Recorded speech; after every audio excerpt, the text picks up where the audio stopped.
let me address the Bailey family as well as the friends who are here today and who have also been here throughout these proceedings. The loss in which you have clearly suffered is unimaginable. The court was certainly moved by the words and the victim impact statements that were presented earlier this week. I have been through these types of proceedings numerous times. Sometimes family members hope or expect that whatever the sentence is, that somehow or another that's going to heal or provide closure. And I just want to warn you that it's not. It's not how it works. No matter what sentence this court imposes today, it cannot heal you. I cannot bring her back. I cannot provide a closure to this. It may close a chapter of this, but it will not close this for you. You still have a lot of healing to do. And I certainly am not going to take the place of any of your counselors or therapists. But my advice to you is simply this. Understand that the healing process takes time, and you have to move through the stages, and you have to allow each other to move through the stages at your own pace. Comfort each other, but understand that some of you may reach different phases of this healing process sooner than others.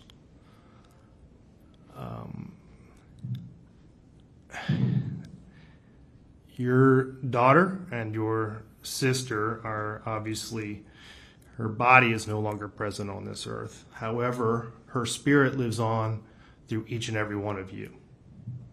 From what this court can tell, she was quite a energetic, happy child. Some of you testified to the fact that when you learned of her death, that part of you died as well. And what I would suggest is that you fill that void with her spirit and her life that certainly lives on through each and every one of you.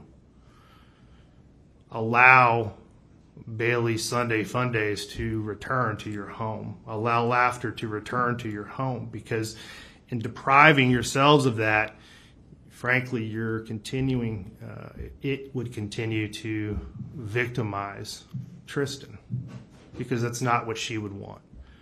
She would want that happiness and the laughter to return, and the joking between her siblings. That's what she would truly want. You have to try to let go of some of the anger that you still feel. I think that's a big part of this process for you. Mr. Bailey, I want to address something that you mentioned, and that was the process of these court proceedings. I know it's been a long 22 months for your family as well as for this community. Justice at times can move a little bit slowly for those who are thrust into it.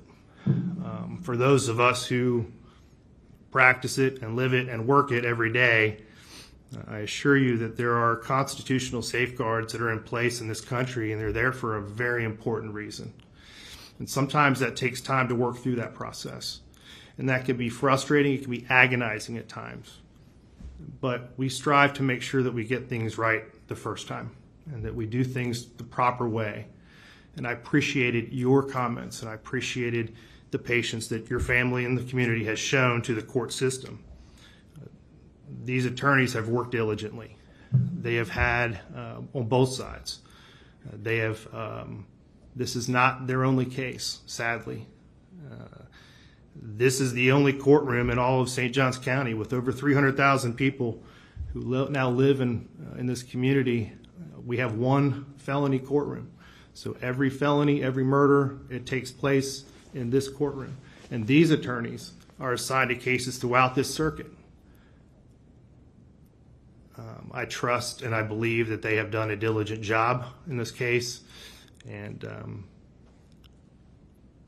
again, I recognize that it can certainly take some time, and I appreciate the patience that you've shown, and I hope that you understand the necessity in making sure that things are done the proper way.